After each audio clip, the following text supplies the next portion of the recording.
Hello guys, आपका हमारे YouTube channel में स्वागत है।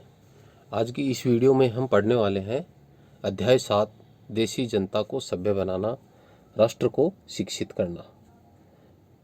पहले के अध्यायों में आप पढ़ चुके हैं कि ब्रिटिश शासन के कारण यहाँ के राजाओं और नवाबों, किसानों और आदिवासियों पर किस किस तरह के प्रभाव पड़े। इस अध्याय में हम यह समझने का प्रयास करेंगे कि इन चीज़ों से विद्यार्थियों के जीवन पर क्या असर पड़ा। विद्यार्थियों के जीवन को समझना इसलिए ज़रूरी है क्योंकि भारत में अंग्रेज केवल भू क्षेत्र पर विजय है और आय पर नियंत्रण नहीं करना चाहते थे। उन्हें लगता था कि उनका एक सांस्कृतिक मिशन भी है। वे मानते थे कि उन्हें देशी समाज को सभ्य बनाना है और उनके रीति रिवाजों और मूल्य मान्यताओं को बदलना है। इसके लिए कौन से बदलाव लाए जाने हैं, भारतीयों को शिक्षित, सभ्य और अंग्रेजों की सोच के मुताबिक अच्छी प्रजा बनाने के लिए कौन से कदम उठाए जाने थे। अंग्रेजों के पास भी इन सवालों के कोई बने बनाए जवाब नहीं थे। इन सवालों पर कई दशकों तक बहस चलती रही। भाषाविद एक ऐसा व्यक्ति जो कई भाषाओं का जानकार और विद्यार्थी होता है, उसको क्या कहा जाता है? भाषाविद। अंग्रेज शिक्षा को किस तरह देखा करते थे? आइए सबसे पहले इस बात पर ध्यान दें कि शिक्षा के क्षेत्र में अंग्रेजों की क्या सोच थी। शिक्षा के जो विचार हमें आज सहज सामान्य दिखाई देते हैं, वे पिछले 200 सालों में किस तरह विकसित हुए। इस पड़ताल के दौरान हम इस बात पर भी विचार करेंगे कि भारतीयों ने ब्रिटिश विचारों पर कैसी प्रतिक्रिया दी और इस बारे में अंग्रेजों के विचार किस तरह विकसित हुए, भारतीयों को कैसे पढ़ाया जाए। प्राच्यवाद की परंपरा। सन 1783 में विलियम जोन्स नाम के एक सज्जन कलकत्ता आए। उन्हें ईस्ट इंडिया कंपनी द्वारा स्थापित किए गए सुप्रीम कोर्ट के जूनियर जज के पद पर तैनात किया गया था। कानून का माहिर होने के साथ साथ जोन्स एक भाषाविद भी था। उन्होंने ऑक्सफोर्ड में ग्रीक और लैटिन का अध्ययन किया था। वे फ्रेंच और अंग्रेजी जानते थे और अपने एक दोस्त से अरबी सीखने के अलावा फारसी भी सीख चुके थे। कलकत्ता में ये चित्र नंबर 1, विलियम जोन्स फारसी भाषा पढ़ रहे हैं। कलकत्ता आने के बाद वे रोज़ाना घंटों संस्कृत विद्वानों के साथ बैठकर उनसे संस्कृत की बारीकियाँ, उनकी व्याकरण और संस्कृत काव्यों का अध्ययन किया करने थे। कुछ ही समय में उन्होंने कानून, दर्शन, धर्म, राजनीति, नैतिकता, अंकगणित, चिकित्सा विज्ञान और अन्य विज्ञानों की प्राचीन भारतीय पुस्तकों का अध्ययन करना शुरू कर दिया। जोन्स ने पाया कि उस समय कलकत्ता में तैनात बहुत सारे अंग्रेज अफसर भी उनके जैसी दिलचस्पियां रखते हैं। हेनरी टॉमस कोलब्रुक और नेथेलियन होलहेड भी भारतीय भाषाएं सीखकर संस्कृत व फारसी रचनाओं का अंग्रेजी में अनुवाद कर रहे थे और प्राचीन भारतीय विरासत को समझने के प्रयास में लगे हुए थे। इन लोगों के साथ मिलकर जोन्स ने एशियाटिक सोसाइटी ऑफ बंगाल का गठन किया। एशियाटिक सोसाइटी ऑफ बंगाल का गठन किसने किया? विलियम जोन्स ने।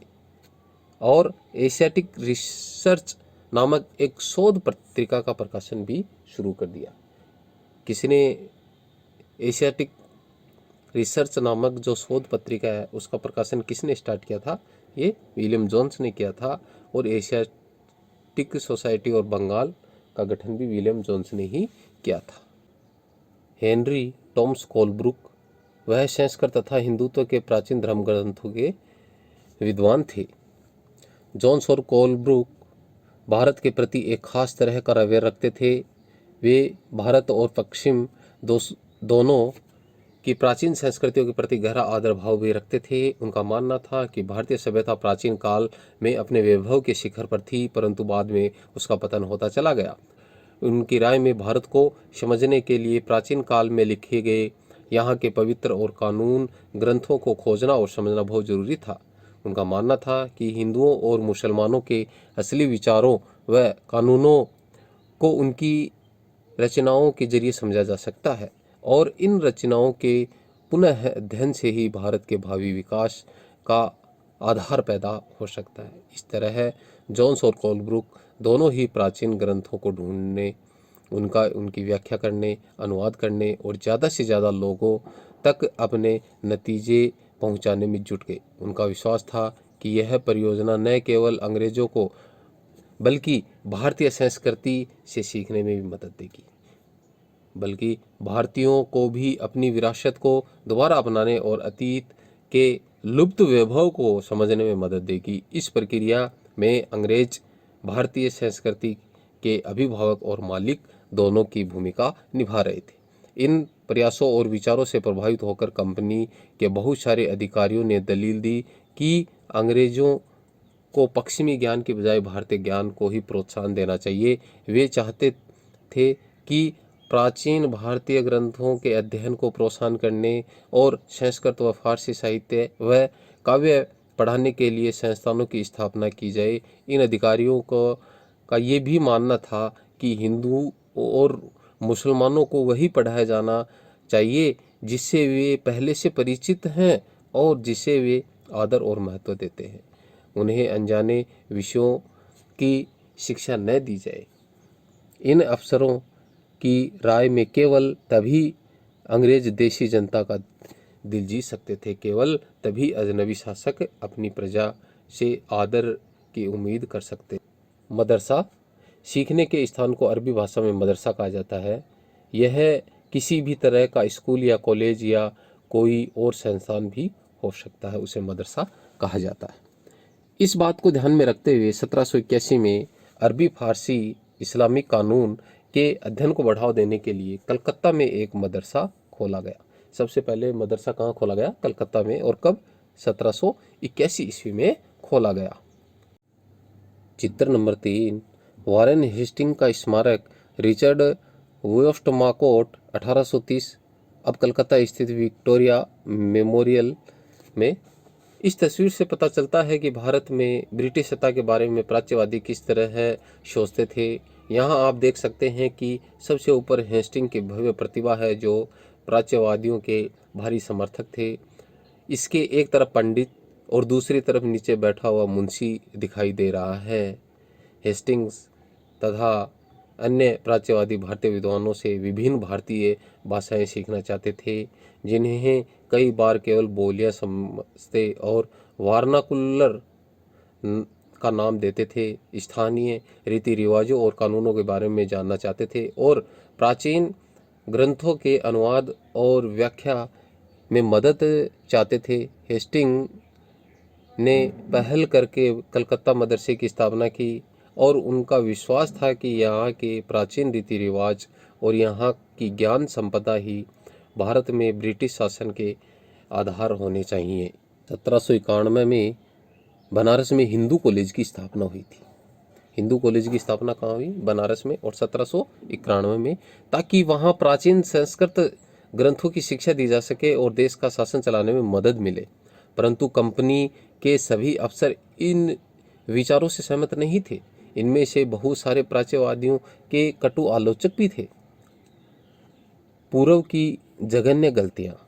19वीं सदी की शुरुआत से ही बहुत सारे अंग्रेज अफसर शिक्षा के प्राच्यवादी दृष्टिकोण की आलोचना करने लगे थे। उनका कहना था कि पूर्वी समाज का ज्ञान त्रुटियों से भरा हुआ और अवैज्ञानिक है। उनके मुताबिक पूर्वी साहित्य अगंभीर और सतही था। इसलिए उन्होंने दलीलें दी कि अंग्रेजों को अरबी और संस्कृत भाषा व साहित्य के अध्ययन को बढ़ावा देने पर इतना खर्चा नहीं करना चाहिए। प्राच्यवादियों पर हमला करने वाले में जेम्स मिल भी थे। उनका विश्वास था कि अंग्रेजों को देशी जनता को खुश करने के लिए, उनका दिल जीतने के लिए जनता की इच्छा के हिसाब से या उनकी भावनाओं को ध्यान में रखते हुए उन्हें शिक्षा देनी चाहिए। ये जेम्स मिल का भी विचार था। प्राच्यवादी एशिया की भाषा और संस्कृति का गहन ज्ञान रखने वाले जो लोग थे उन्हें प्राच्यवादी कहा जाता है। मुंशी ऐसा व्यक्ति जो फारसी पढ़ना लिखना और पढ़ाना जानता हो, उसे मुंशी कहा जाता है। वर्नाकुलर यह शब्द है वो आम तौर पर मानक भाषा से अलग किसी स्थानीय भाषा या बोली के लिए इस्तेमाल किया जाता है। भारत जैसे औपनिवेशिक देशों में अंग्रेज रोज़मर्रा इस्तेमाल की स्थानीय भाषाओं और साम्राज्यवादी शासकों की भाषा के बीच फर्क को चिन्हित करने के लिए इस शब्द का इस्तेमाल किया करते थे। किसका? वर्नाकुलर का। उनकी राय में शिक्षा के जरिए उपयोगी और व्यवहारिक चीज़ों का ज्ञान दिया जाना चाहिए। इसलिए भारतीयों को पूर्वी समाजों के काव्य और धार्मिक साहित्य की बजाय ये पढ़ाना चाहिए कि पश्चिम ने किस तरह की वैज्ञानिक और तकनीक सफलताएं हासिल की है। 1830 के दशक तक प्राच्यवादियों का विरोध और तीखा हो गया था। थॉमस बेबिंगटन मैकाले इन आलोचकों में सबसे मुखर और प्रभावशाली विचारक थे। वह भारत को असभ्य देश मानते थे जिसे सभ्यता का पाठ पढ़ाना जरूरी था। मैकाले के मुताबिक पूर्वी ज्ञान की कोई भी शाखा इंग्लैंड की प्रगति के समक्ष नहीं थी। मैकाले का कहना था कि एक अच्छे यूरोपीय पुस्तकालय का केवल एक खाना ही भारत और अरब के समूचे देशी साहित्य के बराबर है। उनका तर्क था कि भारत में ब्रिटिश सरकार को प्राच्यवादी ज्ञान पर सरकारी पैसा बर्बाद नहीं करना चाहिए, क्योंकि इससे कोई फायदा होने वाला नहीं है। गहन ऊर्जा और आवेशपूर्ण मैकाले ने अंग्रेजी भाषा सीखने की जरूरत पर जोर दिया। उनका मानना था कि अंग्रेजी के ज्ञान से भारतीयों को दुनिया की श्रेष्ठतम साहित्य कृतियों को पढ़ने का मौका मिलेगा। यहाँ के लोग पश्चिमी विज्ञान और दर्शन के क्षेत्र में हुए विकास से भी अवगत हो सकेंगे। चित्र नंबर 4, थॉमस बेबिंगटन मैकाले और उनका जो अध्ययन कक्ष। इस प्रकार उनका कहना था कि अंग्रेजी पढ़ाना लोगों को सभ्य बनाने और उनकी रुचियों, मूल्यों और संस्कृति को बदलने का एक रास्ता हो सकता है। मैकाले ने मिनट्स यानी विवरण के आधार पर 1835 का अंग्रेजों का शिक्षा अधिनियम पारित किया गया। ये फैसला भी लिया गया कि अंग्रेजी को उच्च शिक्षा का माध्यम बनाया जाए और कलकत्ता मदरसे तथा बनारस जो संस्कृत कॉलेज है जैसे प्राच्यवादी संस्थानों को प्रोत्साहन न दिया जाए। इन संस्थानों को अपने आप क्षरण का शिकार होते जा रहे अंधकार के मंदिरों की संज्ञा दी गई। अब स्कूलों के लिए भी अंग्रेजी पाठ्य पुस्तकें छपने लगी थी। व्यवसाय के लिए शिक्षा। 1854 में ईस्ट इंडिया कंपनी के लंदन स्थित कोर्ट ऑफ डायरेक्टर्स ने भारतीय गवर्नर जनरल को शिक्षा के विषय में एक नोट भेजा। कंपनी के नियंत्रण मंडल के अध्यक्ष चार्ल्स वुड के नाम से जारी किए गए इस संदेश को वुड डिस्पैच यानी वुड का नीति पत्र के नाम से जाना जाता है। इस दस्तावेज में भारत में लागू की जाने वाली शिक्षा नीति की रूपरेखा स्पष्ट करते हुए एक बार फिर दोहराया गया कि प्राच्यवादी ज्ञान के स्थान पर यूरोपीय शिक्षा को अपनाने के लिए व्यवहारिक लाभ प्राप्त होंगे। इस दस्तावेज में यूरोपीय शिक्षा का एक व्यवहारिक लाभ आर्थिक क्षेत्र में बताया गया।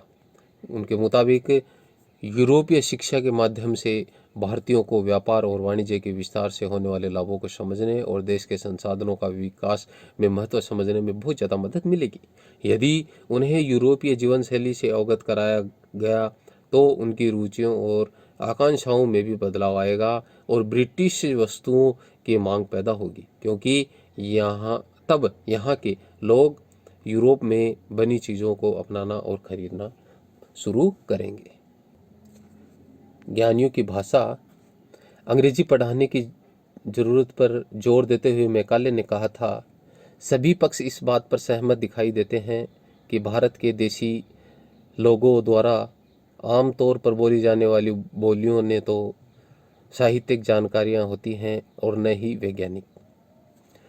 इसके अलावा ये बोलियाँ इतनी दरिद्र और रुखी हैं कि अगर किसी और स्रोत से उनको समृद्ध न बनाया जाए तो किसी भी मूल्यवान कृति का उनमें अनुवाद भी नहीं किया जा सकता है। थॉमस बेबिंगटन मैकाले भारतीय शिक्षा के विषय में 2 फरवरी 1835 को ये मिनट्स यानी विवरण उन्होंने दिया। वुड के नीति पत्र में यह भी तर्क दिया गया कि यूरोपीय शिक्षा से भारतीयों के नैतिक चरित्र का भी उत्थान होगा। इससे वे ज़्यादा सत्यवादी और ईमानदार बन जाएंगे और फलस्वरूप कंपनी के पास भरोसेमंद कर्मचारियों की कमी भी नहीं रहेगी। दस्तावेज के मुताबिक पूर्व का साहित्य न केवल भयानक त्रुटियों से भरा पड़ा था, बल्कि यह लोगों में न तो काम के प्रति दायित्व और समर्पण का भाव पैदा कर सकता था और न ही शासन के लिए आवश्यक निपुणता पैदा कर सकता था। 1854 के इस नीति पत्र के बाद अंग्रेजियों ने कई अहम कदम उठाए। सरकारी शिक्षा विभागों का गठन किया गया ताकि शिक्षा संबंधी सभी मामलों पर सरकार का नियंत्रण स्थापित किया जा सके। विश्वविद्यालयी शिक्षा की व्यवस्था स्थापित करने के लिए भी कदम उठाए गए। 1857 में जब मेरठ और दिल्ली के सिपाहियों ने जो विद्रोह किया था और उसी समय कलकत्ता, मद्रास और बम्बई विश्वविद्यालयों की स्थापना की जा रही थी, स्कूली शिक्षा प्रणाली में परिवर्तन के प्रयास भी किए गए। यूरोपीय ज्ञान के पक्ष में एक तर्क 1854 का जो वुड डिस्पैच है, वुड का नीति पत्र में प्राच्यवादी ज्ञान का विरोध करने वालों की निर्णायक विजय का संकेत था। इसमें कहा गया था, क्या कहा गया इसमें, हमें जोर देकर यह बात कहनी चाहिए कि भारत में हम जिस शिक्षा का प्रसार करना, उस शिक्षा का लक्ष्य यूरोप की श्रेष्ठ कलाओं, शिक्षाओं, सेवाओं, दर्शन और साहित्य यानी यूरोपीय ज्ञान का प्रसार करना है। गतिविधि, कल्पना कीजिए कि आप 1850 के दशक में जी रहे हैं। आपने वुड के नीति पत्र यानी वुड डिस्पैच के बारे में सुना है। इस बारे में आपकी क्या प्रतिक्रियाएं होंगी, इसको एक पन्ने पे लिखना है। चित्र नंबर 5, 19वीं सदी में बम्बई का जो विश्वविद्यालय है, नैतिक शिक्षा की मांग। 19वीं सदी में भारत में सक्रिय ईसाई प्रचारकों ने व्यवहारिक शिक्षा के पक्ष में दिए जा रहे तर्कों का घोर विरोध किया। प्रचारकों का मानना था कि शिक्षा का उद्देश्य लोगों के नैतिक चरित्र में सुधार लाना होता है और नैतिकता उत्थान केवल ईसाई धर्म के जरिए ही संभव है। 1813 में ईस्ट इंडिया कंपनी भारत में प्रचारक गतिविधियों के विरुद्ध थी। कंपनी को भय था कि प्रचारकों की गतिविधियों की वजह से स्थानीय जनता के बीच असंतोष पैदा होता होगा और लोग भारत में अंग्रेजों की उपस्थिति को शक की नज़र से देखने लगेंगे। ब्रिटिश नियंत्रण वाले भू क्षेत्रों में अपनी संस्थाएं न खोल पाने की वजह से प्रचारकों ने अंततः श्रीरामपुर में अपना मिशन खोला। यह इलाका डेनिश ईस्ट इंडिया कंपनी के नियंत्रण में आता था। वर्ष 1800 में एक छापाखाना लगाया गया और 1818 में एक कॉलेज खोला गया। 19वीं सदी के दौरान पूरे भारत में प्रचारक स्कूल खोले गए, परंतु 1857 के बाद भारत की ब्रिटिश सरकार प्रचारक शिक्षा को प्रत्यक्ष सहायता देने में आनाकानी करने लगी। सरकार को लगता था कि स्थानीय रीति रिवाजों, व्यवहारों, मूल्य मान्यताओं और धार्मिक विचारों से किसी भी तरह की छेड़छाड़ देशी लोगों को भड़का सकती है। चित्र नंबर 6, स्कॉटलैंड के ईसाई प्रचारक विलियम केरे, जिसने श्रीरामपुर मिशन की स्थापना में मदद की थी, कलकत्ता के पास हुगली नदी के तट पर स्थित श्रीरामपुर कॉलेज। स्थानीय पाठशालाओं का क्या हुआ? क्या आपको कुछ अंदाजा है कि अंग्रेजों से पहले यहाँ बच्चों को किस तरह पढ़ाया जाता था? क्या आपने कभी सोचा है कि उस समय बच्चे स्कूल जाते भी थे या नहीं? अगर स्कूल थे तो ब्रिटिश शासन के तहत उनका क्या हुआ? विलियम एडम की एक रिपोर्ट 1830 के दशक में स्कॉटलैंड से आए ईसाई प्रचारक विलियम एडम ने बंगाल और बिहार के जिलों का दौरा किया। कंपनी ने उन्हें देसी स्कूलों में शिक्षा की प्रगति पर रिपोर्ट तैयार करने का जिम्मा सौंपा था। एडम ने जो रिपोर्ट तैयार की वह बड़ी दिलचस्प थी। एडम ने एडम ने कि बंगाल और बिहार में 1 लाख से ज़्यादा पाठशालाएं हैं। ये बहुत छोटे छोटे केंद्र थे जिनमें आमतौर पर 20 से ज़्यादा विद्यार्थी नहीं होते थे। फिर भी इन पाठशालाओं में पढ़ने वाले बच्चों की कुल संख्या काफ़ी बड़ी, यानी 20 लाख से भी ज़्यादा थी। ये पाठशालाएं संपन्न लोगों या स्थानीय समुदाय द्वारा चलाई जा रही थी। कई पाठशालाएं स्वयं गुरु के द्वारा ही आरंभ की गई थी। यहाँ पर एक पाठशाला का जो चित्र दिया गया है, यह फ्रांसिस्वा सिलीव नामक डच पेंटर द्वारा बनाया गया था। फ्रांसिस्वा 18वीं सदी के आखिर में भारत आए थे। अपने चित्रों में उन्होंने लोगों के दैनिक जीवन को दर्शाने का प्रयास किया है। शिक्षा का तरीका काफ़ी लचीला था। आज आप जिन चीज़ों की स्कूलों से उम्मीद किया करते हैं, उनमें से कुछ चीज़ें उस समय की पाठशालाओं में भी मौजूद थी। बच्चों की फीस निश्चित नहीं थी, छपी हुई किताबें नहीं होती थी, पाठशाला की इमारत अलग से नहीं बनाई जाती थी, बेंच और कुर्सियां पाठशालाओं में नहीं होती थी, ब्लैक बोर्ड नहीं होते थे, अलग से कक्षाएं लेने, बच्चों की हाजिरी लेने का कोई इंतज़ाम नहीं होता था। सालाना इम्तिहान यानी परीक्षा और नियमित समय सारणी जैसी कोई व्यवस्था इन पाठशालाओं पर लागू नहीं थी। कुछ पाठशालाएं बरगद की छाँव में चला करती थी, तो कई गांव की किसी दुकान या मंदिर के किसी कोने में गुरु के घर पर ही बच्चों को पढ़ाया जाता था। बच्चों की फीस उनके माँ बाप की आमदनी के हिसाब से तय होती थी। अमीरों को ज़्यादा और गरीबों को कम फीस देनी पड़ती थी। शिक्षा मौखिक हुआ करती थी और क्या पढ़ाना है, यह बात विद्यार्थियों की ज़रूरतों को ध्यान में रखकर ही गुरु तय किया करते थे। विद्यार्थियों को अलग कक्षाओं में नहीं बिठाया जाता था, सभी एक जगह बैठकर एक साथ बैठा करते थे। अलग अलग स्तर के विद्यार्थी के साथ गुरु अलग अलग तरह से बातें किया करते थे। एडम ने पाया कि यह लचीली प्रणाली स्थानीय आवश्यकताओं के लिए काफ़ी अनुकूल है। उदाहरण के लिए फसलों की कटाई के समय कक्षाएं बंद हो जाती थी, क्योंकि उस समय गांव के बच्चे प्राय खेतों में काम करने के लिए चले जाते थे। कटाई और अनाज निकल जाने के बाद पाठशाला दोबारा शुरू हो जाती थी। इसका परिणाम यह था कि साधारण काश्तकारों के बच्चे भी पढ़ाई कर सकते थे। नई दिनचर्या, नए नियम। 19वीं सदी के मध्य तक कंपनी का ध्यान मुख्य रूप से उच्च शिक्षा पर था। इसीलिए कंपनी ने स्थानीय पाठशालाओं के कामकाज में कभी ज़्यादा दखल नहीं दी। 1854 के बाद कंपनी ने देशी शिक्षा व्यवस्था में सुधार लाने का फैसला लिया। कंपनी का मानना था कि इसके लिए मौजूदा व्यवस्था के भीतर ही बदलाव किए जा सकते हैं। कंपनी एक नई दिनचर्या, नए नियमों और नियमित निरीक्षणों के जरिए पाठशालाओं को और व्यवस्थित करना चाहती थी। इसके लिए क्या किया जा सकता था, कंपनी ने क्या कदम उठाए? सबसे पहले तो कंपनी ने बहुत सारे पंडितों को सरकारी नौकरी पर रख लिया, जिनमें से प्रत्येक पंडित को 4-5 स्कूलों की देखरेख का जिम्मा सौंपा गया। पंडितों का काम पाठशालाओं का दौरा करना और वहां अध्यापन की स्थिति में सुधार लाना था। प्रत्येक गुरु को निर्देश दिया गया था कि वे समय समय पर अपने स्कूलों के बारे में रिपोर्ट भेजें और कक्षाओं को नियमित समय सारणी के अनुसार पढ़ाएं। अब अध्यापन पाठ्य पुस्तकों पर आधारित होगा और विद्यार्थियों की प्रगति को मापने के लिए अर्धवार्षिक परीक्षाओं की रूपरेखा तैयार की जाने लगी। विद्यार्थियों से कहा गया कि वे नियमित रूप से शुल्क दें, नियमित रूप से कक्षा में आएं, तय सीट पर बैठें और अनुशासन के नियमों का पालन करें। गतिविधि। कल्पना कीजिए कि आप 1850 के दशक में एक गरीब परिवार में पैदा हुए हैं।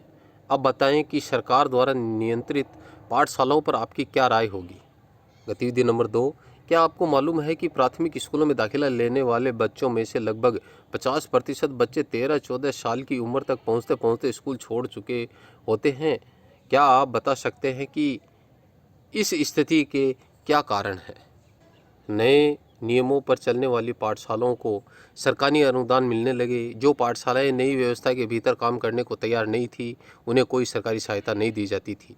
जिन गुरुओं ने सरकारी निर्देशों का पालन करने की बजाय अपनी स्वतंत्रता बनाए रखी, वे सरकारी सहायता प्राप्त और नियमों से चलने वाली पाठशालाओं के सामने कमज़ोर पड़ने लगे। इन नए नियमों और दिनचर्या का एक और नतीजा हुआ।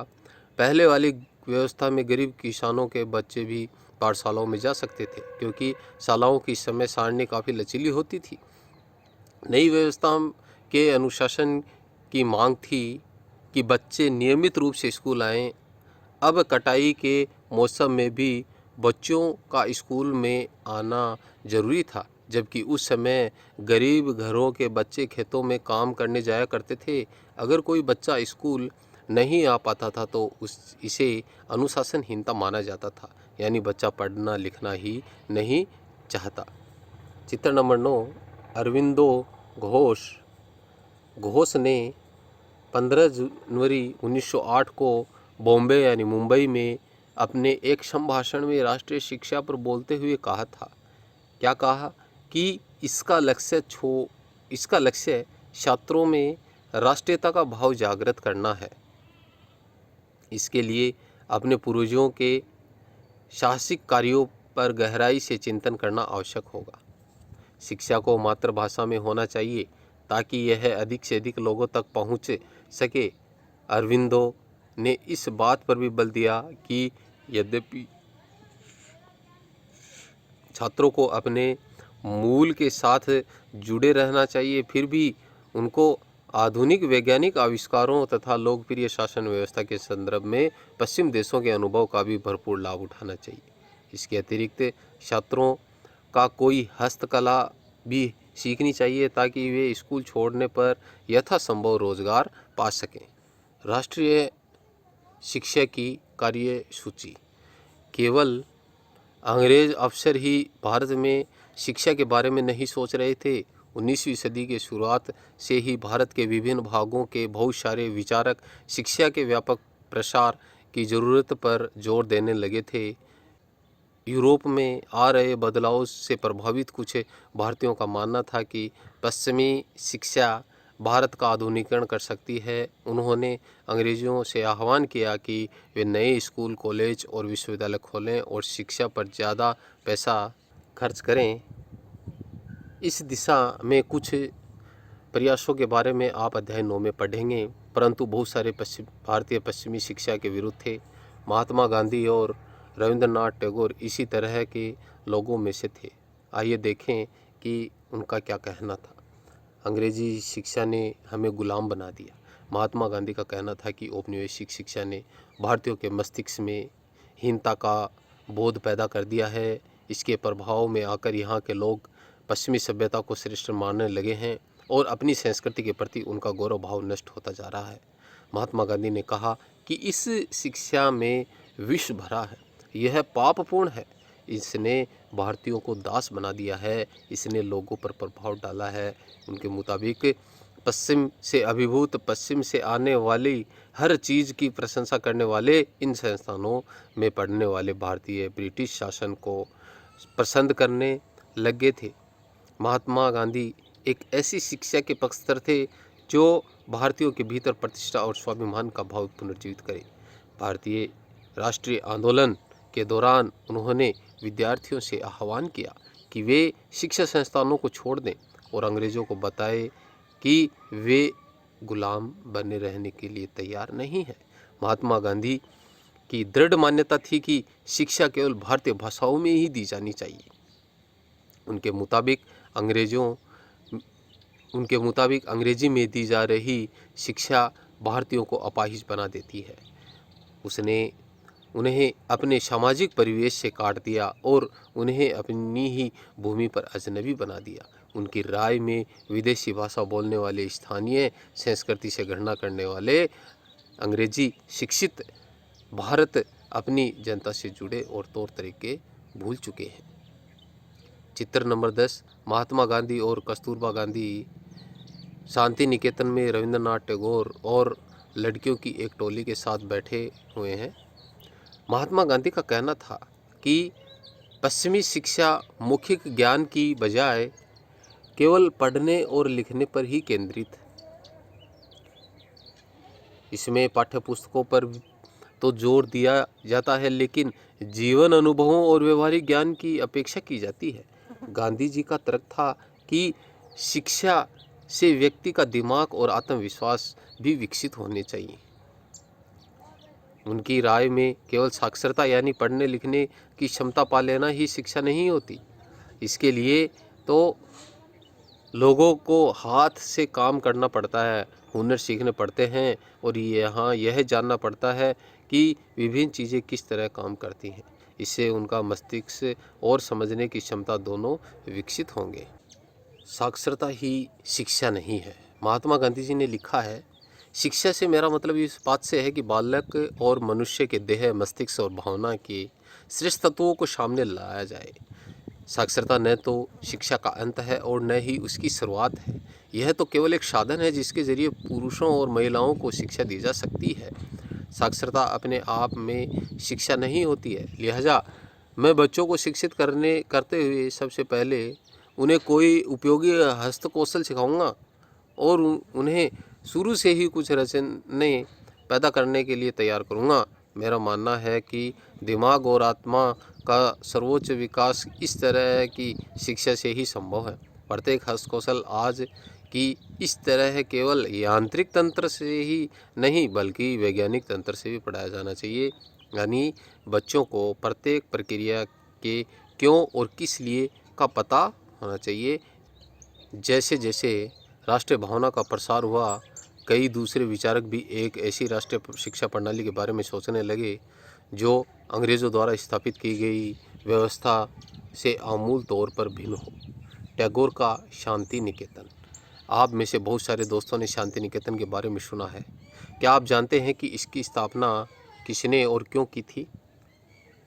रविंद्रनाथ टैगोर ने यह संस्था 1901 में शुरू की थी। कौन सी संस्था? शांति निकेतन। टैगोर जब बच्चे थे तो स्कूल जाने से बहुत चिढ़ते थे।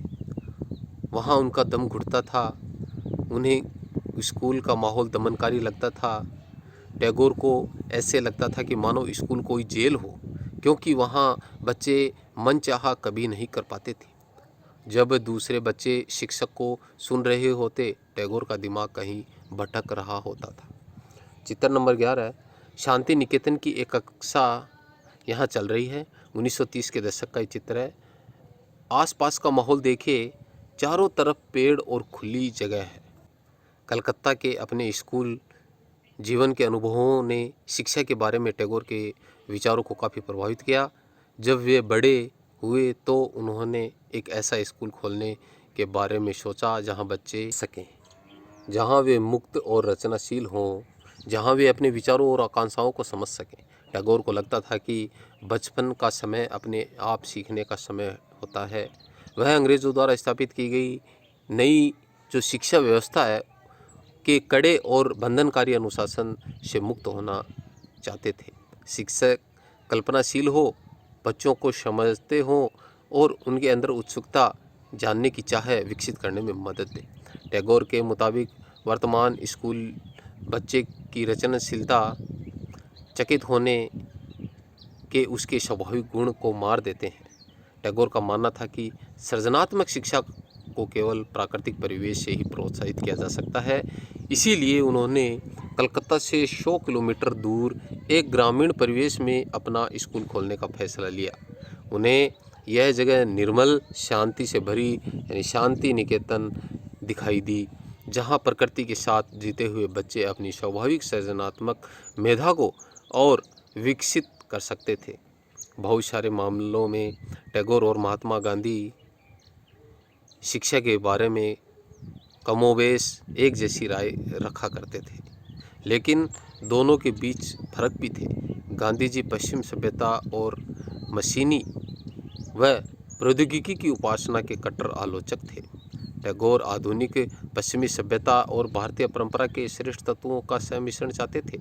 उन्होंने शांति निकेतन में कला, संगीत और नृत्य के साथ विज्ञान और प्रौद्योगिकी की शिक्षा पर भी जोर दिया।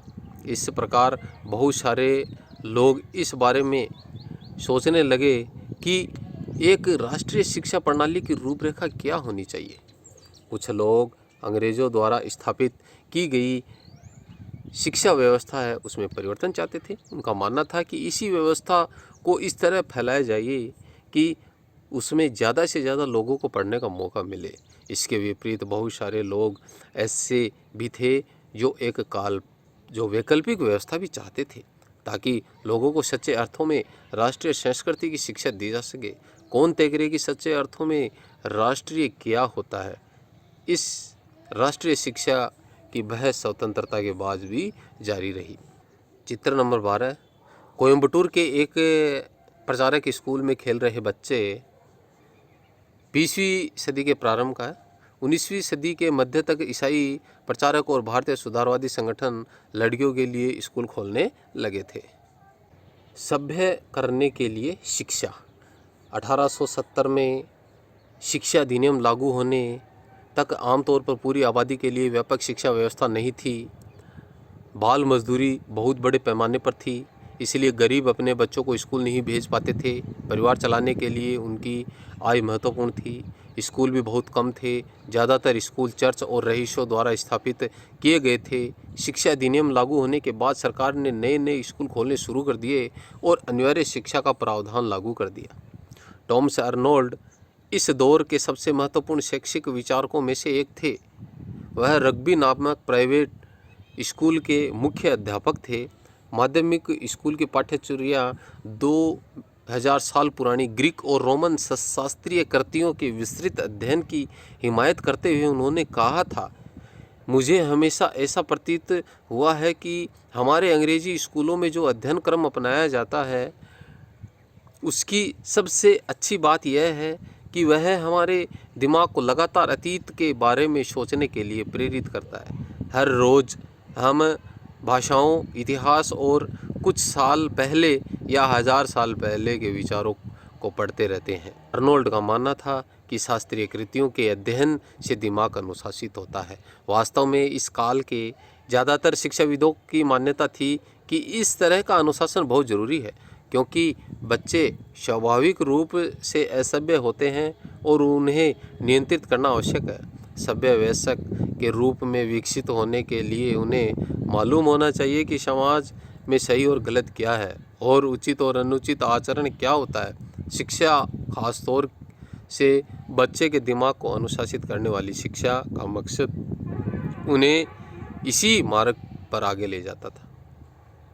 क्या आप बता सकते हैं कि इस तरह के विचारों ने इंग्लैंड के गरीबों और उपनिवेशों में देशी जनता की शिक्षा से संबंधित सोच को किस तरह प्रभावित किया होगा? आइए कल्पना करें। कल्पना कीजिए कि अंग्रेजी शिक्षा पर महात्मा गांधी और मैकाले के बीच में चर्चा चल रही है और आप ध्यान से चर्चा को सुन रहे हैं। आप एक पन्ने में लिखें दोनों क्या क्या बातें कर रहे हैं या आपस में क्या चर्चा कर रहे हैं। गाइज, आगे की वीडियो में इसके हम गतिविधि आधारित प्रश्न और महत्वपूर्ण प्रश्न और इसके पाठगत प्रश्नों पर चर्चा करेंगे जो हमारी विभिन्न प्रतियोगी परीक्षाओं में पूछे जाते हैं। आपने हमारे चैनल को सब्सक्राइब नहीं किया तो सब्सक्राइब कर दें, बेल आइकन को प्रेस कर दें ताकि आगे आने वाली वीडियो उसकी नोटिफिकेशन आपको मिलती रहे।